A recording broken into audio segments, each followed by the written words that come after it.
대부분 개인 투자자분들이 좋아하시는 종목들이 다 변동성 큰 펀더멘털 좀 떨어지는 소재주들을 워낙 좋아하죠. 이게 한번 또 베타적인 역할들을 많이 해주다 보니까 그쪽으로의 쏠림 현상이 있는데,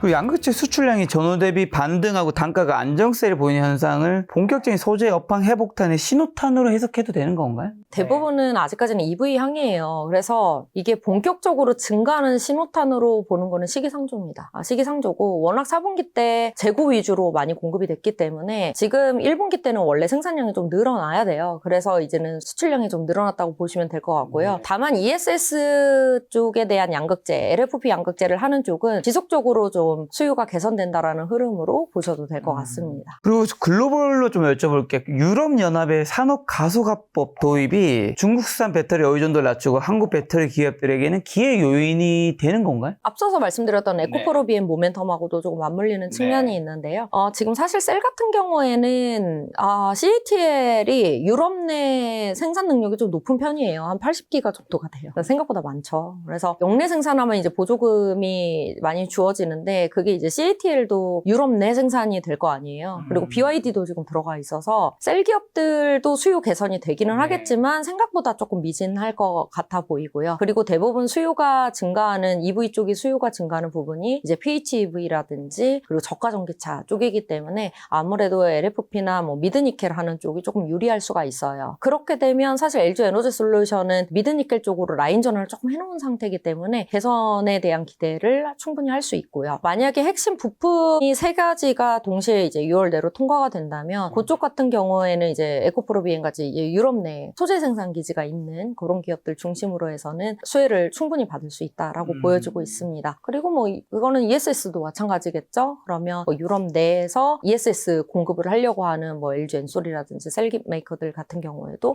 그쪽으로의 수요 기대감도 충분히 있을 수 있다라고 보고 있습니다. 그럼 한국의 2차전지 기업들이 이제 주가가 많이 반등을 했는데, 중국의 2차전지 기업들의 주가는 어떤 상황이고, 중국의 2차전지 기업들의 뭐 실적들은 과거와 대비해서 점유율이나 이런 것들은 뭐 좋아지고 있는 건가요? 나빠지고 있는 거예요? 사실 그 그로스 자체는 EV 쪽은 조금 둔화되긴 했어요. 구조조정이 조금 있기 때문에 둔화되긴 했고, 근데 워낙 작년에 고성장을 했고, 그리고 주가도 굉장히 급등을 했어요. AI 데이터 센터까지 해서. 근데 이제 그 부분에 있어서 조금 주가 조정이 있는 거는 사실입니다. 지금 뭐 투자 매력도 자체가 중국 쪽에 대한 시장에 대한 매력도가 그렇게 높은 편은 아니기 때문에 지금 오히려 한국 시장으로 조금 더 아시아 쪽에서는 쏠림 현상이 좀 있어서 그런 부분들이 조금 작용을 했다라고 보여지고 있고요. 다만 ESS 쪽하고 EV 쪽도 그렇게 나쁘지는 않습니다. 그래서 이익률이 우리나라 기업들은 그래도 막 적자고 여기에 AMPC 붙고 뭐 일회성 붙고 그러는데, 여긴 그러지 않아도 한 2자릿수 가까이는 이익률이 나오고 있어서 이익률 차이는 분명히 좀 있다. 점유율도 중국이 둘 다 압도적으로 높나요? 당연히. 어쩔 수 없죠. 네, 우선은 중국이라는 시장이 워낙 크고요. 그러면은 ESS 쪽도 AI 데이터 센터도 2028년까지 굉장히 많이 짓거든요. 중국 쪽에서 가장 가속화돼서 미국보다 한 2배 이상 크게 짓기 때문에 그쪽에 대한 이제 수요를 전부 다 이제 CATL이나 BYD가 나눠 갖는 구조라고 보시면 될 것 같고요. EV 같은 경우에는 구조 조정이 좀 들어갔기 때문에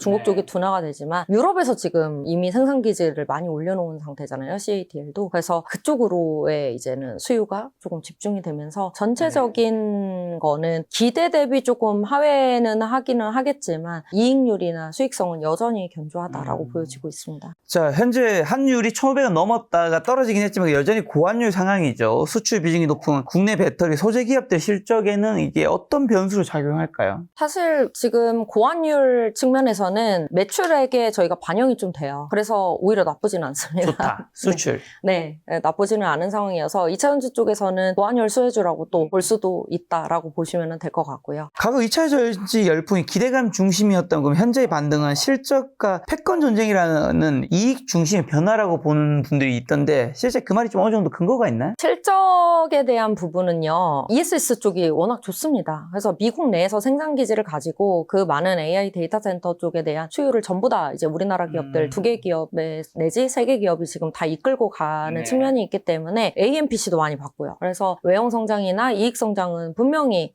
기대가 되는 상황이고요. 패권 전쟁은 어쩔 수 없죠. 이게 우리나라도 지금 지금 ESS에서 혜택을 보는 측면이 중국 쪽을 배제를 하기 위한 이런 수혜이기 때문에 분명히 그리고 그것도 있어요. AI 데이터 센터는 아까 제가 그림으로도 보여드렸지만 케이블 하나하나 다 배터리랑 연결이 돼 있어서 칩 경쟁력이라든지 이런 추론 경쟁에 있는 정보 보안이 중요한 측면에서는 중국산 배터리 쓰기가 사실 쉽지는 않습니다. 그래서 이제 그런 여러 가지 수혜가 있어서 사실은 뭐 미국도 미국이지만 저는 개인적으로는 유럽 쪽 AI 데이터 센터도 중국 걸 막 많이 쓸 것 같지는 않다라는 생각은 좀 있어요. 그래서 이 패권 전쟁 플러스 AI 데이터 센터 수요가 중심이라면 사실 이 정보 보안 이슈 때문에라도 2차전지, 국내 2차전지 쪽이 조금 유리할 수 있다라고 보고 있습니다. 미국과 중국이 조금이라도 사이가 좋아지면 2차 전지나 반도체는 다 안 좋을 수 있겠네요. 그럴 수 있습니다. 그렇지만 반도체는 조금 다르죠.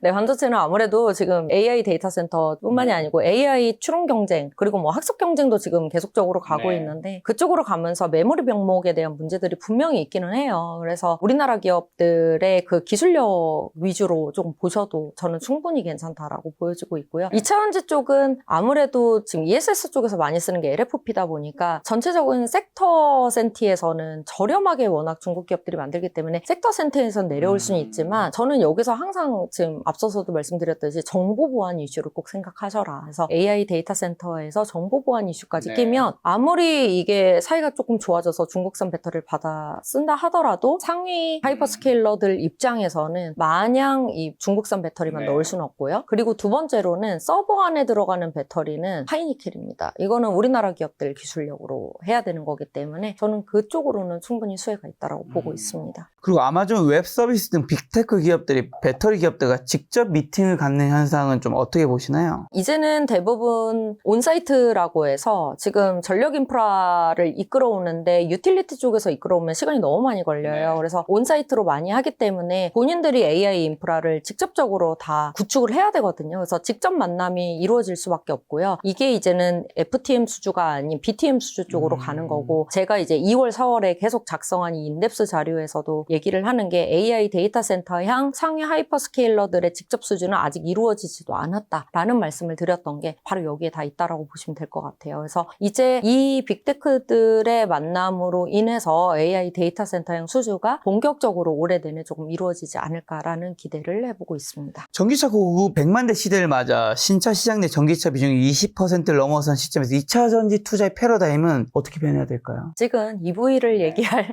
단계는 좀 아닌 것 아직은 같고요. 아니다. 이게 뭐 우리나라가 기술력이 어때서 이런 말씀을 드리는 게 아니고 자동차 안에서 전기차가 주류가 되려면요. 여러 가지 옵션, 여러 가지 모델로 만들 수 있는 그런 부품의 경제성도 분명히 필요하다고 보고 있어요. LFP가 더 빠르게 올라올 수 있었던 거는 보조금 없이도 전기차 기업들이 LFP를 장착해서 전기차를 생산을 하면 이익이 나오기 때문이거든요. 근데 지금 이렇게 되면은 한 420km 언더의 저가 전기차와 스탠다드 레인지밖에 못 만드는 거니까 주류로 가기에는 좀 한계가 있어요. 그래서 우리나라 기업들이 이 하이니켈 배터리를 가진 뭐 4680도 나오고 여러 가지가 나올 텐데 이 부분에 있어서의 이제 경제성이 나오기 시작하면 본격적으로 롱레인지도 많이 만들고 프리미엄 고출력 전기차들도 계속적으로 나올 거기 때문에 훨씬 모델과 옵션이 늘어나면서 주류로 자리 잡는 시장이 될 것 같고요. 그렇게 되면은 그때쯤에 외형 성장기로 다시 한번 볼 수 있다라고 보고 있습니다. 그리고 또 보니까 2차전지 ETF가 수익률 상위권을 싹쓸이하고 있던데 개인 투자자들이 단기 차익 실현과 장기 보유사에서 좀 어떤 전략을 취해야 될까요? 그럼? 저는 그래도 변동성이 너무 심해요. 2차 전지는 변동성이 너무 심한 이유가 특히나 이제 밸류에이션 측면 때문이에요. 뭐 반도체나 전력기기나 이런 쪽은 지금 밸류에이션이 좀 나오는 편인데 물론 높기는 하지만 2차 전지 쪽은 언제 또 적자로 뭐 갈지 모르는 상황이에요. 그래서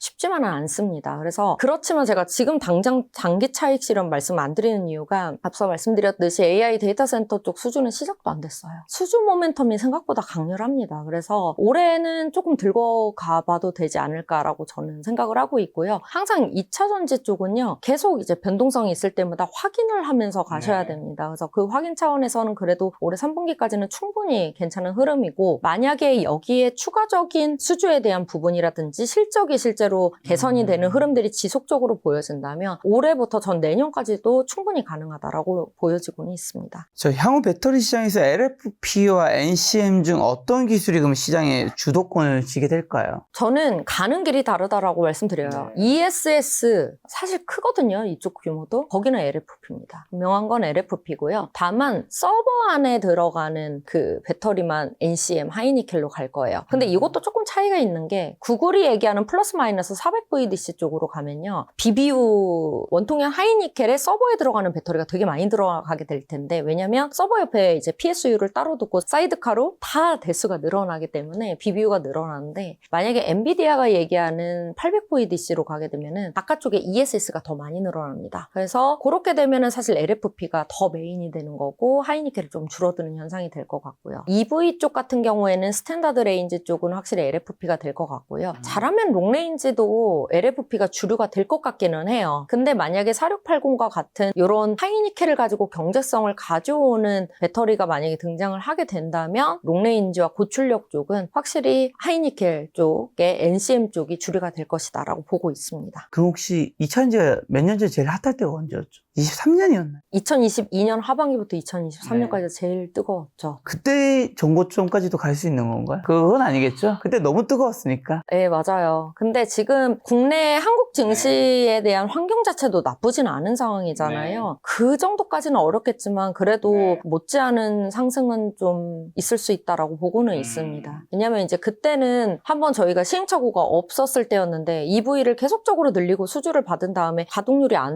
오면서 무너졌던 거를 봤고 그때는 실제 소재 기업들이 뭐 이익률이 한 뭐 10몇 %씩 나왔는데 지금은 실적으로 가시성으로 보여지는 거는 조금 취약한 측면이 있거든요. 그래서 거기까지 가긴 좀 어렵겠지만 모멘텀은 충분히 가지고 있다라고 보고 있습니다. 자, 2차 전지에서 탑픽 종목 말씀해 주셨는데 앞에 영상 못 보신 분 있을 수 있으니까 2차 전지 탑픽 종목 두 가지 뭐였는지랑 이유만 좀 핵심 요약해 준다면요. 삼성 SDI 셀 쪽에서 말씀드리고 있고 양극재 쪽에서 하나 정도 말씀드린다면 LNF 정도 그리고 가장 소재 쪽에서 전체 2차 전지 섹터 탑픽은 한중 NCS입니다. 각각 왜 그런지. 우선은 AI 데이터 센터 ESS가 핵심이라면 저는 뭐 플러스 마이너스 400VDC로 가든 800VDC로 가든 이 두 가지가 공존한다고 보기 때문에 두 가지 제품을 동시에 들고 있는 쪽이 좋은데 삼성 SDI가 UPS, BBU, 그리드 ESS까지 전체적인 라인업이 굉장히 잘 되어 있다는 게 첫 번째고요. 그리고 두 번째로는 1분기 실적이 생각보다 괜찮을 수 있다. 어닝 서프가 날 수도 있다라는 것이 모멘텀을 좀 이끌고 갈 것 같다라고 보여지고 있습니다. 그리고 이제 LNF 같은 경우에는 그 ESS 중심으로 봤을 때 유일하게 LFP 양극재를 공급하는 쪽이 지금 LNF가 될 거기 때문에 구조적으로 EV 쪽도 계속 외형 성장이 이루어지면서 ESS 쪽에 대한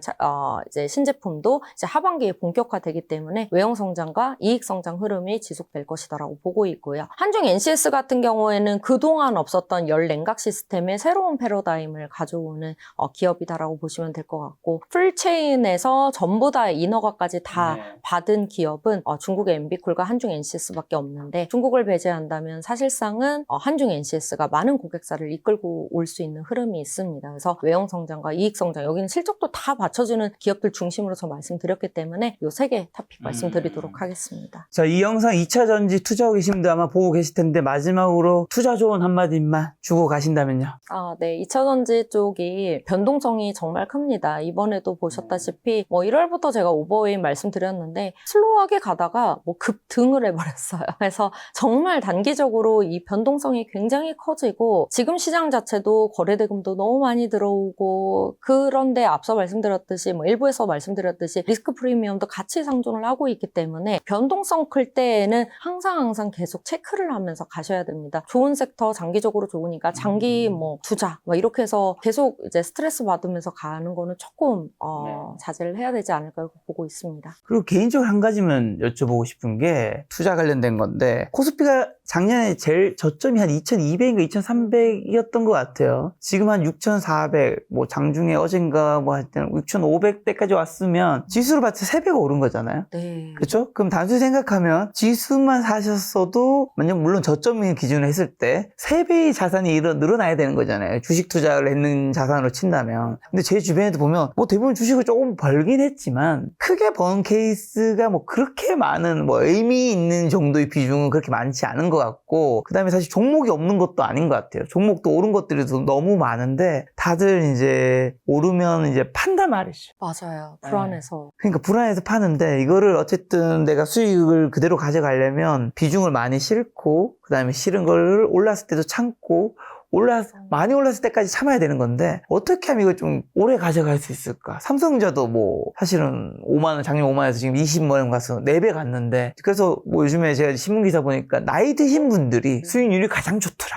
계속 가지고 있는 약간 성향적인 게 때문에. 대형주 중심으로 해서는 네. 장기 투자 하셔도 괜찮습니다. 네. 그리고 보시면은 삼성전자, SK 하이닉스 이쪽은 펀더멘털 위주로 많이 올라왔잖아요. 맞아요. 그리고 지금 앞으로도 AI 쪽에 대한 기술 경쟁이 계속적으로 들어가면 메모리 쪽에 대한 성장률은 계속적으로 높아질 수밖에 없고 수요는 당연히 집중될 수밖에 없습니다. 이제 그렇다면 장기적으로 이제 밸류에이션 되고 그리고 장기적으로 실적 나오고 그리고 그 AI 인프라라고 하는 중심 시장의 관심축이 저는 1, 2년 사이에 끝날 것 같지 않거든요. 시작한 지도 생각보다 얼마 안 됐어요. 23년, 24년부터 네. 본격화가 됐기 때문에 한 전체적인 사이클로 봤을 때는 시장의 관심축은 최소 5년, 최대 10년까지도 사이클이 있습니다. 그래서 그런 측면에서 메인 대형주를 보신다 한다면은 장기적으로 그냥 꾸준히 들고 가시는 게 가장 저점일 수 있다라고 보고 저는 있고요. 2차 전지를 제가 이제 너무 변동성이 크고 스트레스 많이 받고 이게 이제 실적 펀더멘털의 한계가 조금 있다 보니까 대형주는 괜찮아요. 네, 대형주. 근데 이제 소재 쪽은 애매할 수 있습니다. 그래서 LG 에너지 솔루션이나 SDI나 뭐 이런 쪽은 워낙 대형주고 어느 정도 글로벌 경쟁력을 갖춘 상태이기 때문에 그런 쪽은 이제 분명히 변동성은 반도체보다 훨씬 심하긴 하겠지만 그래도 장기적으로 힘들지는 않을 것 같은데 이제는 대부분 개인 투자자분들이 좋아하시는 종목들이 다 변동성 큰 펀더멘털 좀 떨어지는 소재주들을 워낙 좋아하세요. 작고 이게 한 번 또 베타적인 역할들을 많이 해주다 보니까 그쪽으로의 쏠림 현상이 있는데 그쪽에 대한 장기 투자는 조금 조심하자라고 말씀드리는 겁니다. 네. 알겠습니다. 다음번에 또 2차 전지 시장에 이슈 생기면 부센터장님 모시고 이야기 들어보도록 하겠습니다. 얼마님의 손님은 이한나 부센터장님이었습니다. 지금까지 소중한 시간 함께해 주셔서 정말 감사합니다. 오늘도 김 작가였습니다. 고생 많으셨습니다.